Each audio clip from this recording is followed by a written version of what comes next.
Chers amis téléspectateurs de Delta Santé, nous vous saluons au nom du Seigneur Jésus-Christ. Je suis Bakoya Yash, le messager des derniers temps. Bénissons le Seigneur pour votre vie. Pour qui nous sauvez chaque vendredi à 21h30 sur cette antenne. Saluons tous les collègues pasteurs, les frères et sœurs. Que Dieu bénisse tout le monde. Prions s'il vous plaît. Père, nous te recommandons ta parole. Nous prions qu'elle conscientise beaucoup de personnes. Et que beaucoup se réveillent enfin de leur sommeil. Et qu'ils se préparent à la rencontre de leur Dieu. Saint-Esprit, merci de nous aider. Au nom de Jésus, nous avons prié. Dans Amos, le chapitre 4. Amos, chapitre 4, nous considérons le verset 12. C'est pourquoi je te traiterai de la même manière, Israël. Et puisque je te traiterai de la même manière, prépare-toi à la rencontre de ton Dieu, ô Israël. Et à Israël, allez mêler au wagé nisi. Et si mêler, et si à wagé ou là. Et à Israël, Drado, Nadakpe, Ple ou Maou. Praise the living God. Alléluia. Nous traitons du thème, prépare-toi à la rencontre de ton Dieu. Prépare-toi à la rencontre de ton Dieu. Plusieurs croyants vivent comme s'ils se préparaient à aller rencontrer le diable. Ils ont oublié que le but de nos préparatifs, c'est de rencontrer notre Sauveur un jour. Frère, quiconque veut réussir dans ce qu'il envisage faire ou devenir doit prendre toujours du temps pour se préparer. Dans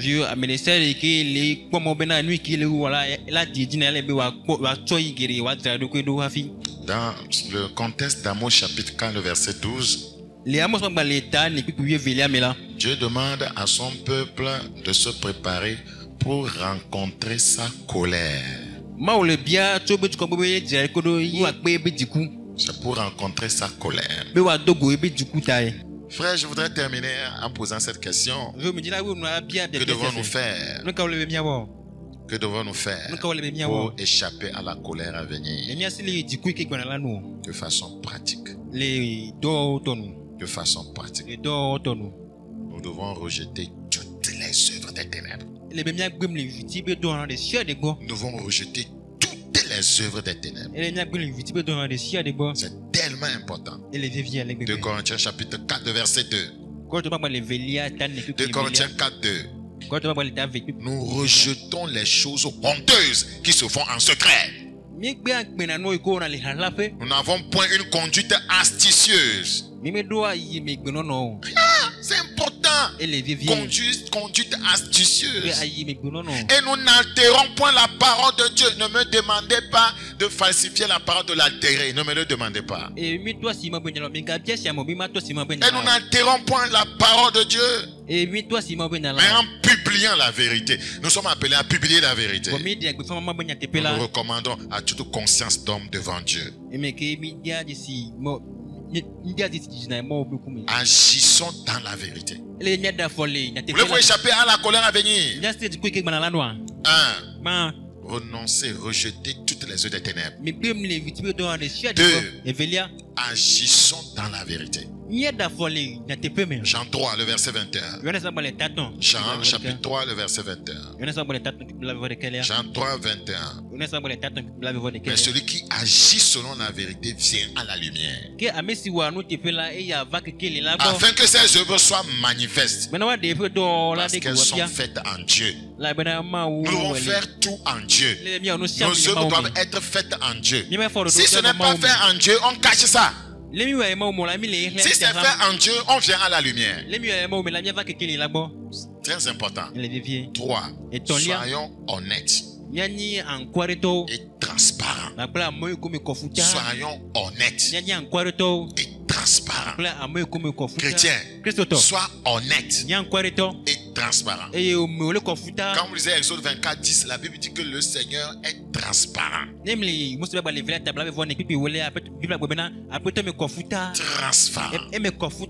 Transparent. C'est tellement important. Soyez transparent. Que votre oui soit oui. Que votre non soit non. Ce qu'on y ajoute, la Bible dit, vient du diable. Ne vivez pas dans la duplicité. N'enfarinez pas les gens. Ne tournez pas les gens en briques. Soyez vrais. Soyez sincères. Soyez honnêtes. C'est tellement important. Maintenant, message bonus. Ce que je vais dire tout à l'heure, c'est pour vous aider. Et je vais m'arrêter là. Comment savoir que vous marchez et vivez dans la vérité? Comment? Comment vous pouvez savoir ça? Que moi là, je suis un chrétien vrai. Vous savez, on peut se jauger ici. Non seulement se jauger, mais se juger. Pour échapper au jugement à venir. Comment? 1. Le témoignage de l'esprit. Le témoignage de l'esprit. Le Saint-Esprit vous dit quoi? Quand vous êtes là, l'esprit vous dit qu'un colon en non. C'est le témoignage de l'esprit. L'esprit peut vous dire ce que tu fais là n'est pas bon. Le témoignage de l'esprit. Regardez, Romains 8, 16. Comment savoir qu'on ment dans la vérité? C'est-à-dire qu'on est réellement né de nouveau. C'est-à-dire qu'on est transformé, qu'on est vrai, qu'on est un véritable enfant de Dieu. Comment le savoir? Il y a 3 choses. 1. Le témoignage de l'esprit. Romains 8, 16. Romains chapitre 8. Le verset 16. L'esprit lui-même rend témoignage à notre esprit que nous sommes enfants de Dieu. Tu ne peux pas rendre témoignage de toi-même. Moi je suis enfant de Dieu. C'est facile, on peut le dire. Même les sorciers viennent à la télé et disent qu'ils sont enfants de Dieu. Les charlatans témoignent qu'ils sont enfants de Dieu. C'est la vérité que je vous dis. Les faux enseignants, les faux docteurs, les faux prophètes, ils disent qu'ils sont enfants de Dieu. Mais c'est le témoignage de l'esprit. Toi-même, si tu veux te dire la vérité, tu sauras si tu es enfant de Dieu ou pas. Un témoignage intérieur. L'esprit témoigne, rend témoignage à notre esprit que nous sommes enfants de Dieu. Regardez, Romains 9, 1. Je dis la vérité. En Christ, je ne mens point. Ma conscience m'en rend témoignage par le Saint-Esprit. Ta conscience, par le biais du Saint-Esprit, te dira que tu es vrai. Paul dit, je dis la vérité. Je sais que je suis dans la vérité. Je sais que je suis un prédicateur de vérité. Comment le sais-tu, Paul? Comment sais-tu que tu ne mens pas? Ma conscience m'en rend témoignage par le Saint-Esprit. Par le Saint-Esprit.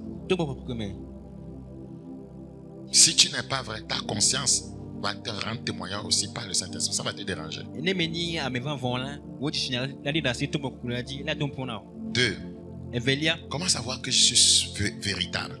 Comment savoir que, voyez, il y a quelque chose de Dieu en moi? Comment savoir que j'ai le caractère de Christ? Le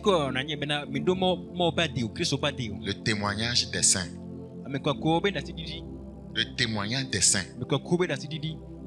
Tes frères, tes soeurs dans le Seigneur, ton pasteur, tes responsables, leur témoignage. Le témoignage des saints.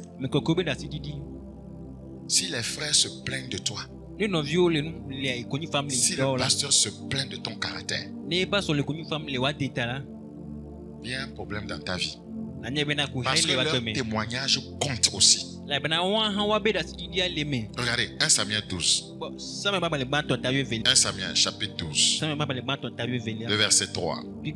1 Samuel 12, 3. Me voici, rendez témoignage contre moi. C'est Samuel, le prophète, qui demande au peuple, rendez témoignage contre moi. Ok, comment vous trouvez ma vie? En présence de l'Éternel et en présence de son nom, rendez témoignage contre moi. De qui ai-je pris le bœuf? Et de qui ai-je pris l'âne? Qui ai-je opprimé? Et qui ai-je traité durement? De qui ai-je reçu un présent pour fermer les yeux sur lui? Je vous le rendrai, je ferai ma restitution. Il répondit, le témoignage des saints. Tu ne nous as point opprimés. Et tu ne nous as point traités durement. Et tu n'as rien reçu de la main de personne pour corrompre bien sûr la justice. Vous voyez ce témoignage? Il leur dit encore, l'Éternel est témoin contre vous. Et son nom est témoin en ce jour que vous n'avez rien trouvé dans mes mains. Et il répondit, ils en sont témoins.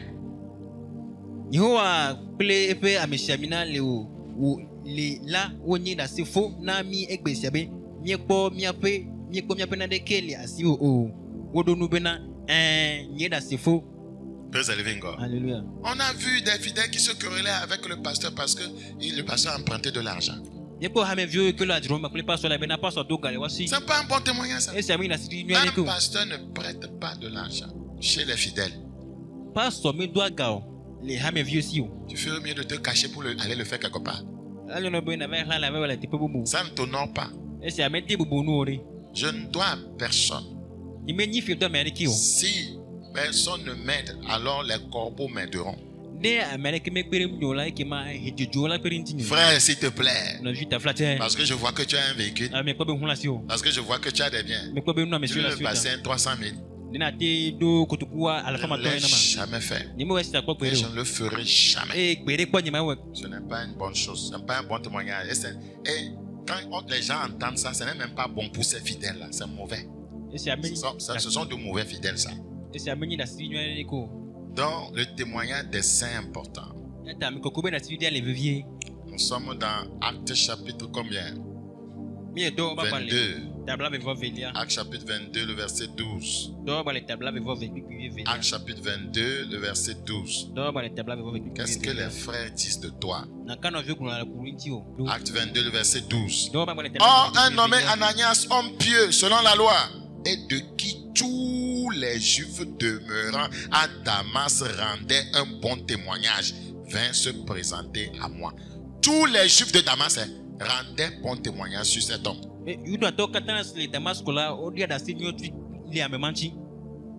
C'est pourquoi Dieu va l'utiliser. Dieu va utiliser Ananias pour faire ministère dans la vie de qui? De Paul. Il avait un bon témoignage. Regardez, dans toute la contrée, un nommé Ananias, homme pieux. Pieux. Tout le monde disait que c'est un pieux. Selon la loi. Et de qui tous les Juifs demeurant à Damas rendaient un bon témoignage. Dieu compte ça, hein? Dieu compte le témoignage des hommes par rapport à votre vie. Regardez, Actes chapitre 16, le verset 1. Parce que cela glorifie son nom. Il se rendit, Actes 16, le verset 1. Il se rendit ensuite à Derbe et à Lystre. Et voici, il y avait là un disciple nommé Timothée, fils d'une femme juive, fidèle et d'un père grec. Les frères de Lystre et d'Icône rendaient de lui un bon témoignage. C'est pourquoi Paul l'a pris.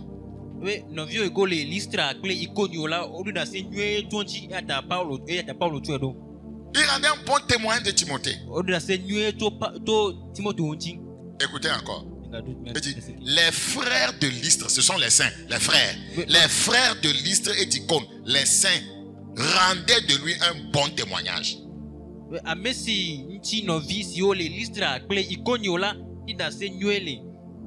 Ça vous permet de savoir que donc les gens m'observent, donc ce qu'ils disent de moi, donc je dois garder, voyez, ce bon témoignage.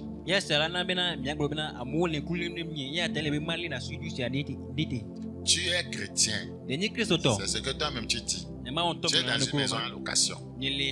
D'autres sont là-bas aussi, ils sont chrétiens. Mais ils rendent un mauvais témoignage sur toi qui te dis chrétien. Et bien, il y a une dénomination. Et il dit qu'il va à une église. Et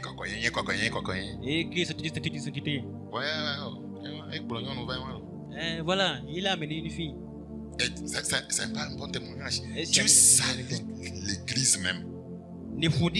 Tu salis l'église. Au service. Moi, je suis dans telle église, c'est cet été. D'autres sont là-bas, ils sont aussi des saints, des chrétiens. C'est elle, c'est le directeur l'a appelé au bureau tout à l'heure, là, on a entendu. Elle a volé l'argent. Mauvais témoignage. Un mauvais témoignage. Normalement, c'est les croyants qui ont, voyez, de bons témoignages avec de bons diplômes qu'on devait placer, voyez, à certains postes dans la société pour bannir la corruption. Mais plusieurs croyants sont corrompus au service. Le douanier là, qui dit qu'il va à l'église, il est diacre. Il est corrompu. Le policier là, qui, comment on les appelle, qui sont au niveau des feux rouges là, comment les agents de circulation là, quelqu'un m'a rencontré, voyez, et puis il a vu les papiers sont ok. Il dit bon, pasteur, tu dois nous donner la dîme. Oui, la dîme comment? Bon, ne vous énervez pas, c'est sensibilisation. Quelle dîme? Mais il va aller à l'église. Non, le témoignage n'est pas bon. Quelqu'un d'autre m'arrête. Le chauffeur, c'est le chauffeur qui a montré son permis parce que c'est le chauffeur qui conduisait. Il regarde. Il me regarde. C'est la photo de qui? Mais quand même. Parce qu'il ne sait plus quoi dire. Ce n'est pas possible quoi. Praise the living God. Alléluia.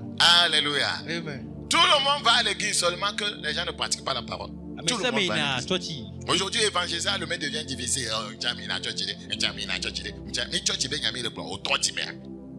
Aujourd'hui, évangéliser à l'homme, c'est difficile. Tout le monde va dire je vais à l'église, je vais à l'église. Ce n'est pas de ça qu'on parle. Est-ce que tu es réellement converti? On ne parle pas de l'église. Moi, je suis dans une dénomination. Oh, mais avec mon comme toi, tu m'as dit, une assemblée de Dieu. Il y a le message de dernier temps. Oh, il y a pas de côté.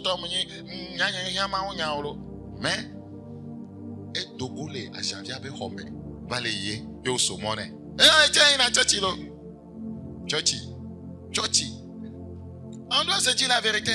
Il faut que quelqu'un parle. Timothée avait un bon témoignage. On l'a vu ça. Je dois prendre ce jeune homme avec moi. Aujourd'hui, nous voulons prendre des gens qui ont de l'argent pour travailler avec nos pasteurs. Il a de l'argent. On va le nommer diacre. Il a de l'argent. Il va être moniteur des enfants. Non, nous voulons des gens qui ont un bon témoignage. Des gens qui sont transformés. C'est eux qui doivent œuvrer pour le Seigneur. C'est la vérité. Sinon, les gens vont œuvrer mais alors qu'ils sont comme Simon, le magicien. Voilà. Et Pierre lui a dit que ton argent périsse avec toi. Tu n'es pas transformé, mais tu veux recevoir le don du Saint-Esprit pour faire des miracles. Ça ne veut rien dire. Frère, la dernière chose qui montre que vous êtes dans la vérité, c'est le témoignage de l'Esprit. Ça, c'est fondamental. 2, le témoignage des saints. 3. Le témoignage des païens. Qu'est-ce que les inconvertis disent de toi? Un inconverti, un païen a-t-il une fois dit que frère,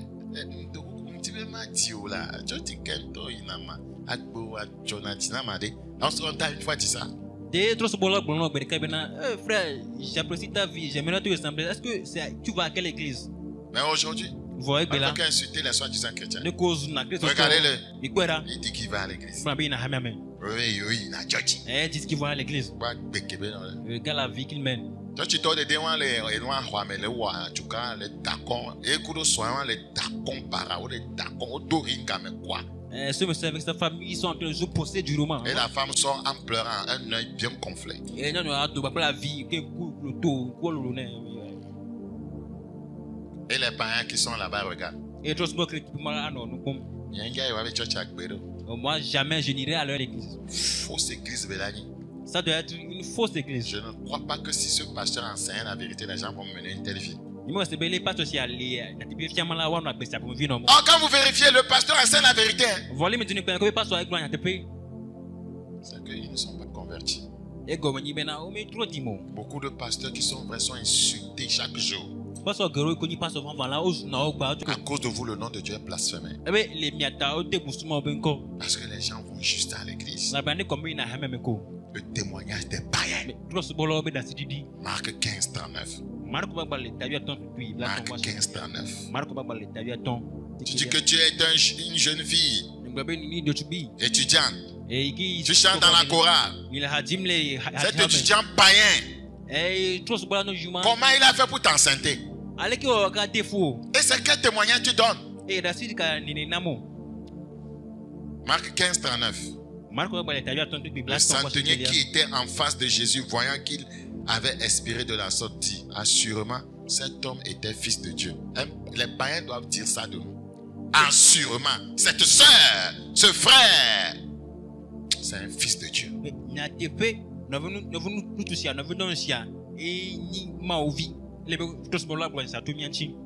Quand le centenier a vu cela, assurément. Regarde dans 1 Pierre 2, 12. 1 Pierre chapitre 2, le verset 12.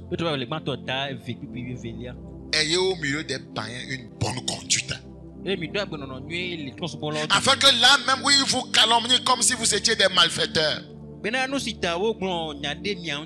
si vous étiez des malfaiteurs. Que ces païens-là remarquent vos bonnes œuvres. Remarque vos bonnes œuvres. Et glorifie Dieu au jour où il les visitera. Le jour où l'évangile va leur parvenir, ils vont dire: je dois accepter Christ. Parce que je connais une sœur dans notre service. Elle est chrétienne, sa vie me plaît. Je connais un frère dans notre quartier. Sa vie me plaît. Mais si vous allez à l'église, vous avez un mauvais témoignage. Vous dites chrétien, vous avez un mauvais témoignage. Quand les païens qui vous observent, le jour où l'évangile va leur parvenir, ils vont se rappeler: il y a un diacre dans notre maison là. Il passe sa femme. C'est quoi ce chrétien là? Je ne sais pas pourquoi devenir chrétien. Il nous faut un bon témoignage. 1. Le témoignage de l'esprit. Le témoignage des saints. Le témoignage des païens. Frères et sœurs, préparez-vous. Ou préparons-nous à aller au ciel.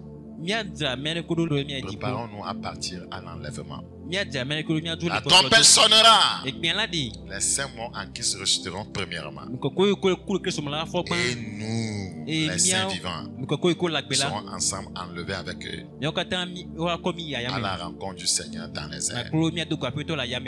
C'est pour bientôt. C'est pour bientôt. C'est pour bientôt. Madidime. Que ce soit par la mort ou par l'enlèvement, Préparons-nous préparons-nous à rencontrer notre Dieu pour la félicité éternelle. Je voudrais m'arrêter avec 1 Jean 2, le verset 28. 1 Jean 2, le verset 28. 1 Jean chapitre 2, le verset 28. Quand je méditais la parole de Dieu, je suis tombé sur ce passage. J'y suis resté longtemps. J'y suis resté tellement longtemps. J'ai réfléchi. J'ai disséqué le passage. Je l'ai déchiré parce que ça m'a fait trembler. Et maintenant, petits enfants, demeurez en lui, afin que lorsqu'il paraîtra, nous ayons de l'assurance.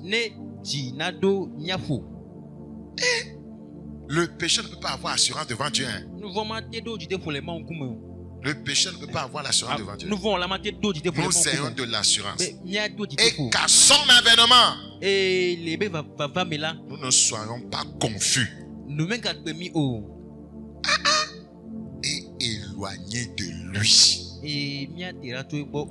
Nous ne soyons confus et éloignés de lui.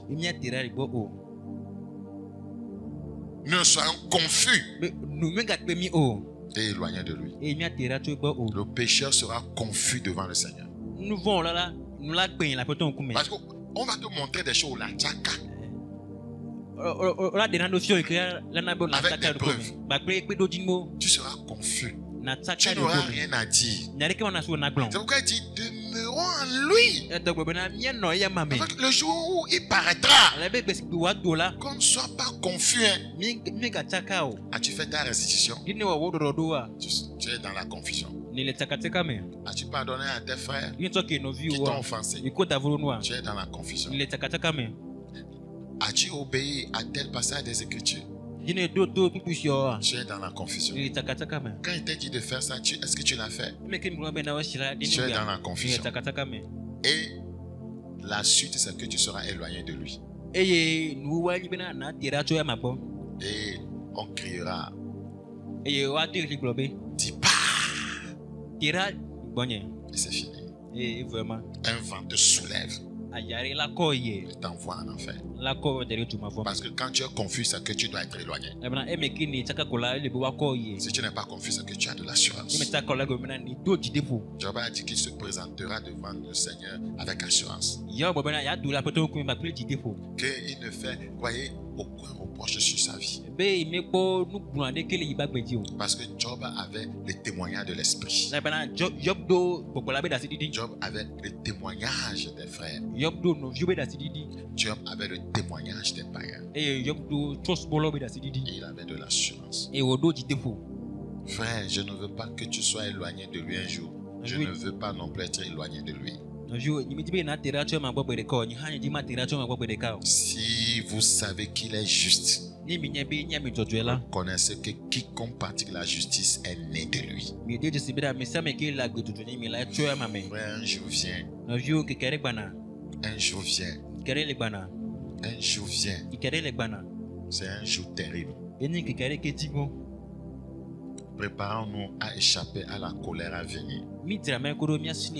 Dieu jugera les pécheurs. Dieu jugera les méchants. Dieu jugera les hypocrites. Es-tu né de nouveau? Ou bien tu vas juste à l'église? Est-ce que tu es converti? Transformé par grâce? Est-ce que tu es pur au-dedans et au-dehors? Est-ce que tu as des pensées pures? Est-ce que tu as des désirs purs? Aimes-tu Dieu réellement? C'est aujourd'hui le jour du salut. Partout où tu es à écouter ma voix. Tu peux entrer, voyez, dans la bergerie. Tu peux donner ta vie à Jésus. Jésus t'aime. Il est mort pour toi. Il est mort pour tes péchés. Il veut te sauver. Jésus veut te sauver. S'il dit de les contraindre à entrer dans le royaume, c'est parce qu'il sait que le jugement va être sans pitié. C'est pourquoi il demande à son peuple d'évangéliser, de contraindre les gens à rentrer dans le royaume. De contraindre les gens à rentrer. Seigneur, aide-nous à revenir à ta parole. Amen. Ta parole est de semée. Que les gens le retrouvent à la vérité. Merci pour cette grâce. Au nom de Jésus-Christ. Amen. Amen. C'était pas quoi, Rendez-vous le vendredi prochain à 21h30. Bye bye.